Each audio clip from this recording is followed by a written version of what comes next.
नए साल की शुरुआत कुछ यूं की। आज मैंने डिनर में गाजर का हलवा और सोया टिक्का मसाला बनाया था विद लच्छा परांठा। कोई भी ओकेजन हो तो कुछ अच्छा अच्छा खा के सेलिब्रेट करने का मन करता है, तो सोचा आज घर पे ही डिनर में कुछ खास बनाया जाए। तो मैंने सबसे पहले गाजर का हलवा बनाया, जिसके लिए मैंने गाजरों को अच्छे से छील लिया था। इस बार मैंने खुद फर्स्ट टाइम गाजर के हलवे को इस तरीके से बनाया और मुझे खुद भी बहुत अच्छा लगा। पहले मुझे ऐसा लगता था कि शायद गाजरों को ग्रेट किए बिना अगर हम बॉईल कर दें तो उसका टेस्ट अच्छा नहीं आता, क्योंकि सभी ऐसे कहते हैं कि यार टेस्ट में फ़र्क होता है। लेकिन मैंने फ़र्स्ट टाइम ट्राई किया, मुझे डर तो लग रहा था कि पता नहीं कैसा बनेगा, लेकिन ये सच में अच्छा बना था। इवन मेरे हस्बैंड को तो ये ज़्यादा अच्छा लगा। वैसे वो मीठा इतना खाते नहीं है, बट उन्होंने जब खाया तो उनको यही लगा कि यार ये तो बिल्कुल सेम वैसा ही हलवा लग रहा है जैसे हम ग्रेट करके बनाते हैं। इसके लिए मैंने सभी गाजरों को रफली कट कर लिया था और 2 बड़े चम्मच घी डाल के अच्छे से फ्राई कर लिया था। गाजरों को घी में कम से कम 10 मिनट तक फ्राई करना चाहिए, ताकि उसका जो टेक्सचर है ना वो अच्छे से निकल के बाहर आए। इसके बाद प्रेशर कुकर को बंद करके 2 विसल्स आने तक का वेट करना है। जब तक गाजर पक रहे हैं तब तक एक तरफ दूध में थोड़ी सी केसर और 6-7 इलायची को कूट के डाल दिया था और फिर उसको गर्म होने के लिए छोड़ दिया। जब तक हमारे गाजर पक के रेडी हो रहे हैं तब तक दूध भी थोड़ा सा सिट जाएगा और आधा हो जाएगा। लेकिन दूध को भी हमें बीच बीच में स्टिर करते रहना है, क्योंकि अगर उबाल आ जाएगा तो वो गिर जाएगा। तो बीच में दूध को चलाते रहें। 2 विसल्स के बाद गाजर भी देखिए आप पक चुके हैं। इनको चाकू से कट करके देखा तो बहुत इजीली ये कट रहे थे। बस इसके बाद इसको सबको अच्छे से मैश कर देंगे। इस तरीके से बनाने का आइडिया मुझे इसलिए आया क्योंकि इस बार ना मुझे मोटे वाले गाजर मिल नहीं पाए, और ये गाजर इतने पतले थे कि इनको ग्रेट करना पॉसिबल नहीं था, लेकिन ये टेस्ट में बहुत मीठे थे। तो मैंने सोचा चलो इस बार बॉईल करके ही ट्राई किया जाए। इस तरीके से बनाने में टाइम भी कम लगा और गैस भी कम यूज़ हुआ। वैसे भी सर्दियों के सीज़न में जब मीठी गाजर आने लगती है ना तो उसका हलवा वैसे भी बहुत टेस्टी बनता है। अगर क्वांटिटी की बात करें तो जितना हम गाजर लेंगे दूध भी हमें उतना ही यूज़ करना है।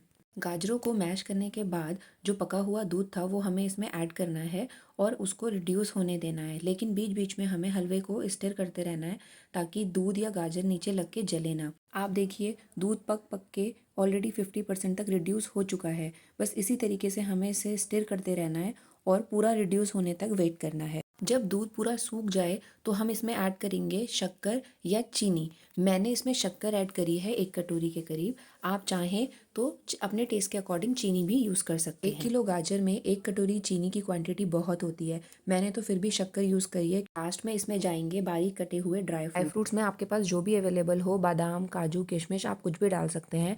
और अगर आप इन्हें घी में फ्राई करके डालेंगे ना तो ये और टेस्टी लगेंगे। हलवा सर्व करने से पहले आप 3 से 4 बड़े चम्मच घी इसमें ज़रूर डालें। घी से इसका टेक्सचर और अरोमा बहुत अच्छा आता है। तो चलिए हलवा तो हमारा बन गया। अब बनाते हैं सोया टिक्का मसाला, जिसके लिए मैंने सोया चंक्स को गुनगुने पानी में भिगो के रख दिया था। 10 से 15 मिनट तक चंक्स को भिगोने के बाद उनका सारा वाटर स्क्वीज़ करके उन्हें एक प्लेट में अलग से निकाल लीजिए।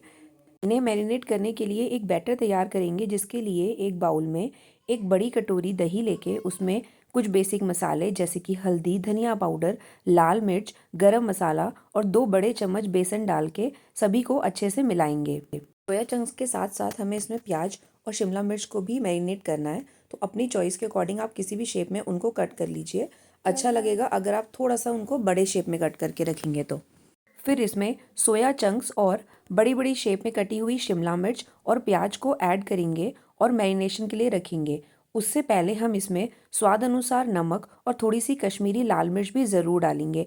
आप चाहें तो कसूरी मेथी भी इसमें डाल सकते हैं और 1 चम्मच नींबू का रस भी इसमें ज़रूर मिलाएं। सभी चीज़ों को अच्छे से मिलाने के बाद हम इसे 15 से 20 मिनट के लिए मैरिनेट करने के लिए ढक के रख देंगे। जब तक हमारे सोया चंक्स मैरिनेट हो रहे हैं, एक ब्लेंडर में 1 टमाटर, थोड़ा सा अदरक और 5 से 6 लहसुन की कलियों को पीस के एक पेस्ट बना लेंगे।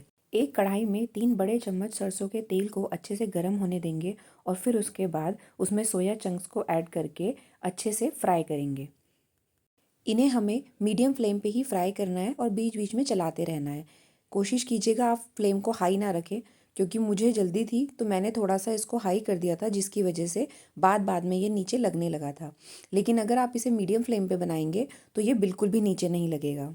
जब चंक्स अच्छे से फ्राई हो जाएं तो उन्हें साइड रख के एक दूसरी कढ़ाई में 2 बड़े चम्मच के करीब तेल डाल के उसमें जीरा और बारीक कटे प्याज डाल के अच्छे से भुनना है। जब प्याज का कलर गोल्डन ब्राउन होने लग जाए तो प्याज भुनने लगा है।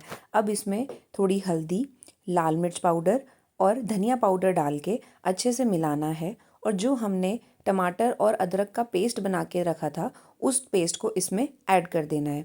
फिर इसको अच्छे से इसमें मिलाने के बाद हम इसमें कुछ और बेसिक मसाले जैसे कि स्वाद अनुसार नमक और कश्मीरी लाल मिर्च डाल के इस मसाले को लो फ्लेम पे तब तक पकाना है जब तक मसाला तेल ना छोड़ने लगे। इसमें हमें थोड़ा पेशेंस तो रखना ही पड़ेगा, तभी इसमें एक्चुअल मज़ा आएगा। अगर हम जल्दीबाजी करेंगे तो इसमें वो स्वाद नहीं आएगा जो आना चाहिए। अब देखिए धीरे धीरे लो फ्लेम पे पकाने के बाद मसाले ने तेल छोड़ना शुरू कर दिया है।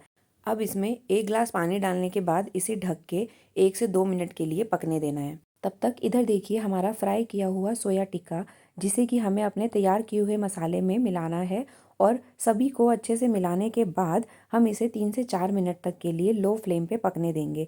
इसमें मैंने ऊपर से 3 से 4 हरी मिर्च को स्लिट करके डाला है और इसे पकने के लिए रख दिया है। बीच बीच में हमें इसे चलाते रहना है ताकि सब्जी कढ़ाई में ना लगे।